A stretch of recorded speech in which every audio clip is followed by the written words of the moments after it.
Hello there, my name is Jonathan Page. I am a business attorney and founder of In Prime Legal. Today we are going to discuss how to attract talent. And we work with a lot of clients. And the clients tell us that the biggest issue they are facing is attracting and retaining top talent. Now, we'll ask them, we'll press them, why is that? Why can't you get the top talent? And what they'll tell us is, well, there's just not enough top talent out there. False. That is a false statement. And I went through this exercise with one of our clients that has 21 restaurants. And I said, do you really believe that if we took all the restaurants in your geographic area, that each one of those restaurants didn't at least have one or two top talent working for them? And they said, yeah, I'll give you that. And I said, so if you pulled all the top talent from all of these different restaurants and you were able to convince them to come work for your company, wouldn't your waiters and waitresses be full of rock stars? And they said, well, that's true. So there is enough top talent out there. It's just that there's not enough top talent wanting to work for you. So we set out to solve this. And we didn't want to just solve it. We didn't want to just discuss it. We didn't want to just theorize about it. We actually wanted to come up with specific strategies, specific tools, tips, and tricks for how to attract top talent. Of course, we're a business ourselves. We have numerous employees working for us. So this was a topic that was also dear to our heart. So let's start first with the question why. Why would you want top talent? Well, Simon Sinek really explains it best in his book, Leaders Eat Last. In that book, Simon Sinek explains that the human species, over any other species out there, has, in the shortest period of time, become the fastest growing and most successful species. Now, if you look at other species that have been around for thousands of years, they really have remained unchanged. If you look at elephants thousands of years ago, they're basically the same elephants that we see today. But the human species is completely different from where they were thousands of years ago. We've innovated, we've created, we've advanced, and we've even molded our environments to fit us. I mean, we have become so successful that other species now depend on what we do for their own survival. So Sinek explains that a lot of this comes from our neocortex, which is responsible for complex problem solving and sophisticated communication. But the other thing that Sinek mentions is that our neocortex allows us to cooperate, to collaborate. If you look at any invention out there, or innovation, or advancement in technology, bridges, roads, the internet, computers, none of that was done by a single purpose person alone. It was all done and accomplished by a high-performing group of individuals. And so it goes without saying that if you want to scale your business, if you want to achieve your financial dreams, if you want to live out the mission of why you started your business in the first place and live out that vision, then you can only do it if you surround yourself with high-performing individuals, top talent, who are willing to pick those rocks up with you and go after that vision that's way out there, 10 or 20 years. So a couple of other things to consider. Today, the unemployment rate is at the lowest it's been in 17 years. It's at 3.9%. And I'll tell you, this 3.9%, they are likely people who just don't want to work. So the situation we're facing in today's business environment is that we have top talent either working for other people or just coming out of college. And secondly, if you read the unofficial Bible of recruitment, which is top grading, they'll tell you that the cost of a bad hire is 15 times the annual salary. So that's a lot of cost. And that has to go to the fact that when you hired that person, likely you wanted to get a return on investment. So for the period of time that they weren't there, you were not getting that return. Likely that's caused bad morale. There's loss of productivity. There's additional training costs because now you're having to go out there and recruit new people. So there's a lot of cost that goes into hidden costs that we're not even thinking about when we hire a bad hire. So there's a real cost to not recruiting top talent. So that's why we want to get out there and recruit top talent. But it is difficult. And if you want to do it well, you're going to have a strategy about how to do it.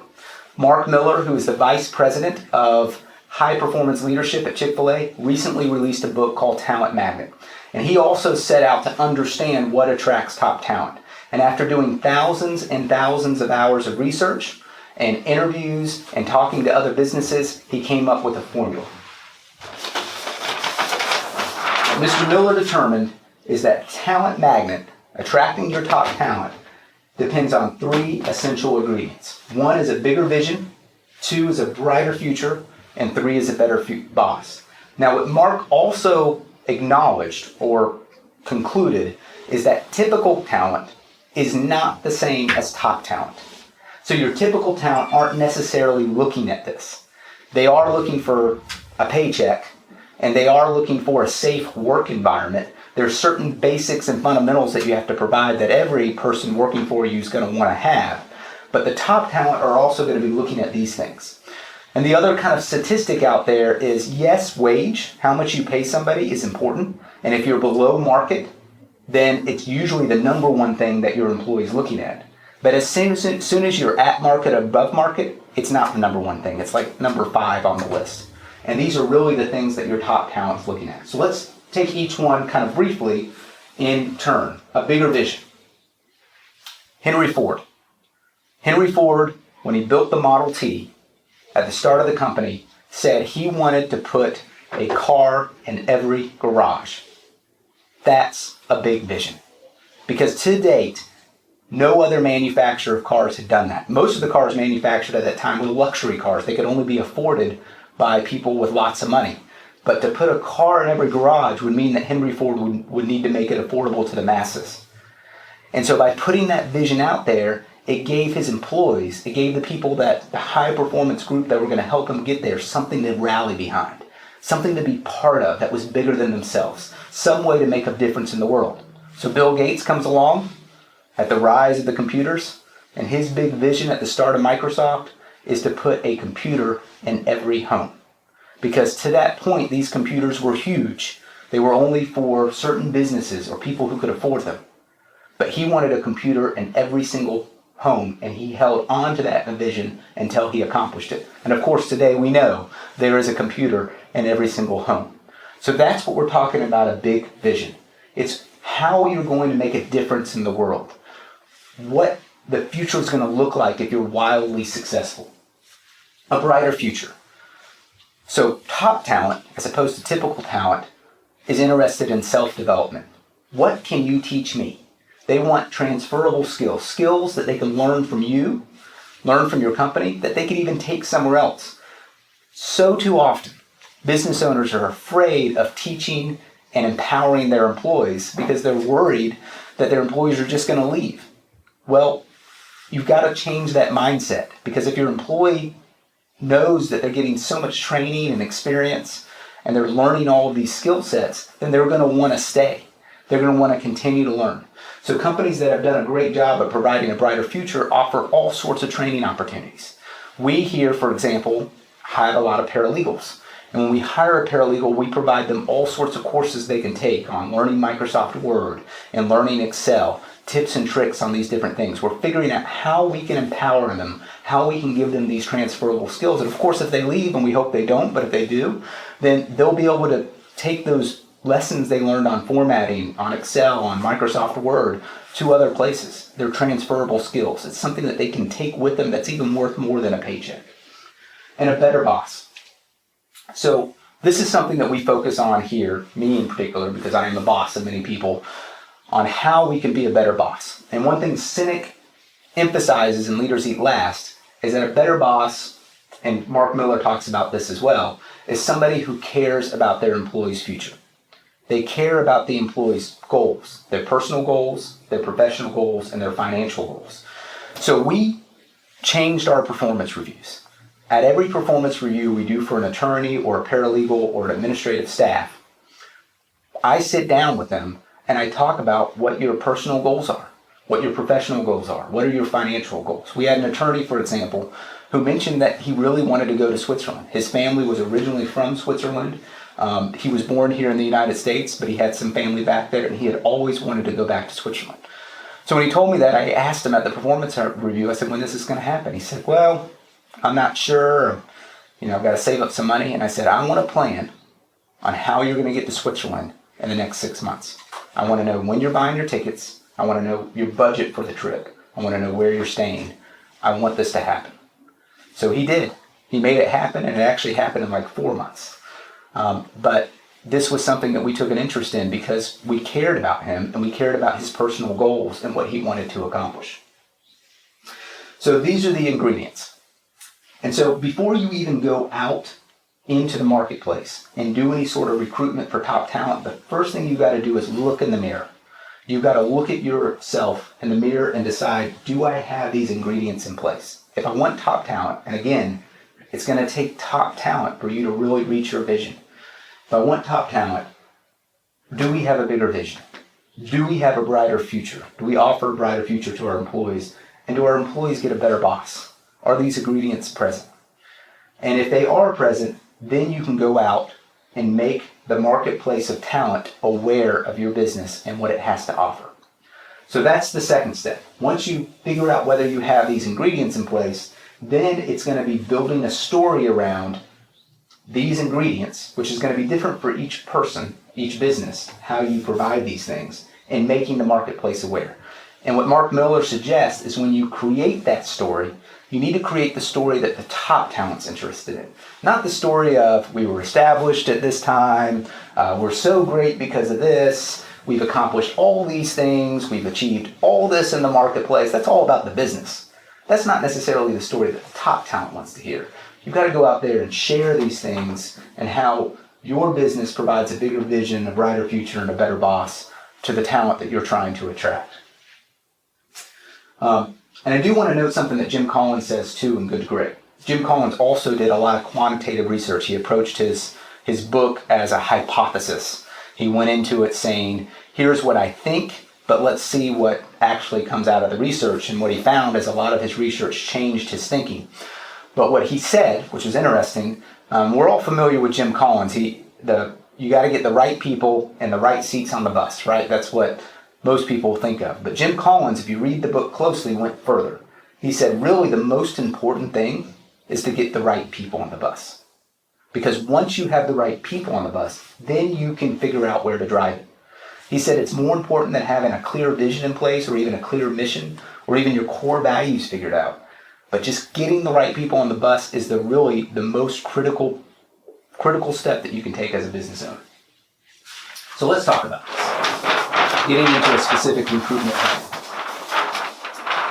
Now, this is a blog series, as I mentioned. We're going to be creating a book around here. We're set on figuring out this problem with very specific strategies, very specific tools, tricks, and tips. And so each one of the blog series will go over strategies for each of these, but I'm going to give you a general overview for this video.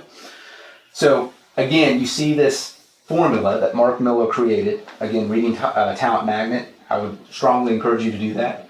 It's a bigger vision, brighter future, better boss, multiplied by 3 or cubed times A, and I did study math in college, so I'm excited about formulas, is the Talent Magnet. Building a story around this, and this is what you're sending out to the marketplace. And it's critical that these ingredients actually exist within your organization, because the last thing you want to do is have talent come and they get hired because they're expecting this, and then you can't retain them because you don't deliver on the promise that you're telling out there in the marketplace of talent. So here's what I would call a recruitment funnel. The first thing you're going to do is sourcing. You're going to go out and let the marketplace of talent know that your company exists and what your company is about.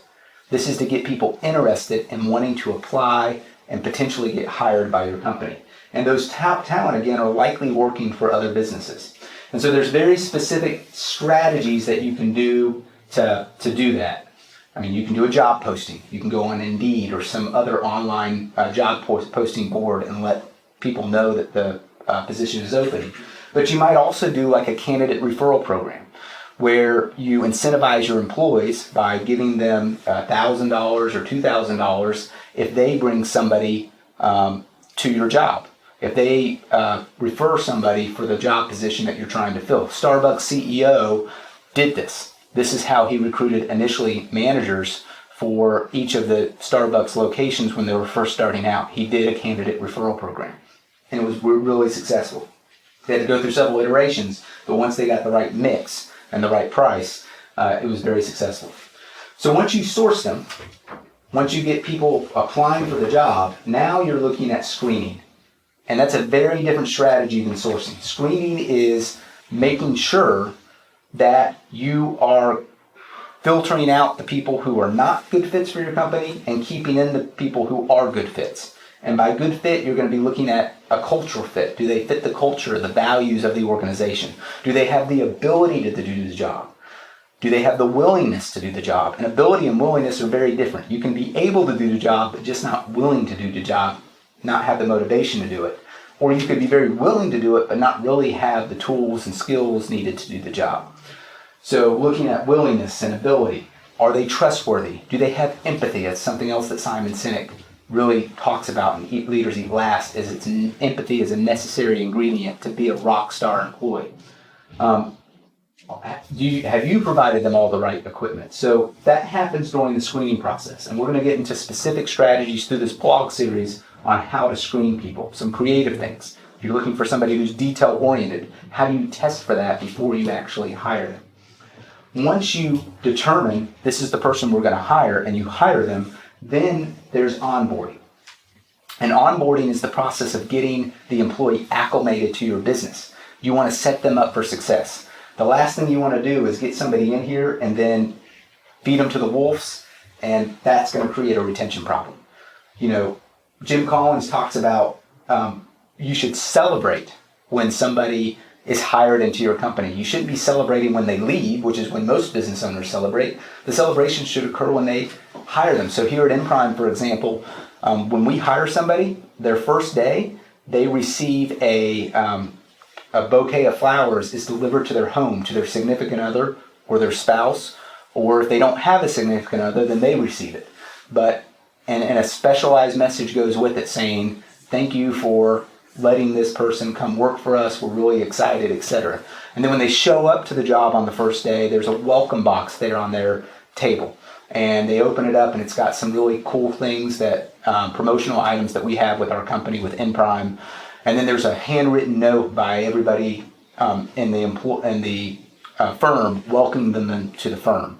And then we've got very specific onboarding and training. We get them acclimated to our core values, our mission, our vision. Recently, I went and visited WellStar's training facility. WellStar does like 4 to 6 weeks of onboarding before a nurse or an employee is ever put out on the floor to work with a patient. So that's the onboarding strategy. And then there's a retention strategy. How do you keep the employees engaged and retained around this brighter future, this bigger vision, this better boss, so that you reduce your turnover rate and you keep top talent retained? So the importance to understand about this is these are different components of a recruitment strategy.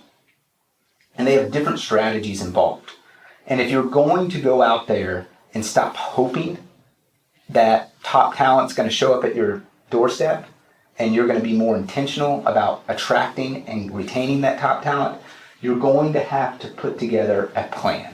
You're going to need processes and procedures to help implement strategies for sourcing, screening, onboarding, and retaining that top talent, those rock star employees. And so that's what we're going to talk about in this blog series. We're going to get into the specifics, the weeds of each one of these, and give you very specific, actionable tools, tips, and tricks that you can take, you can mold for your business, and you can use. Again, my name is Jonathan Page. I am a business attorney and founder of InPrime Legal. Today we did a quick overview of how to attract top talent and a quick look at the talent pipeline and some key concepts and ideas to keep in mind as you are trying to recruit top talent. We look forward to having you listen to the rest of this blog series. If you look at the bottom of this video, you can see links to our website and resources, as well as other written materials about this subject. Until next time, Jonathan Page.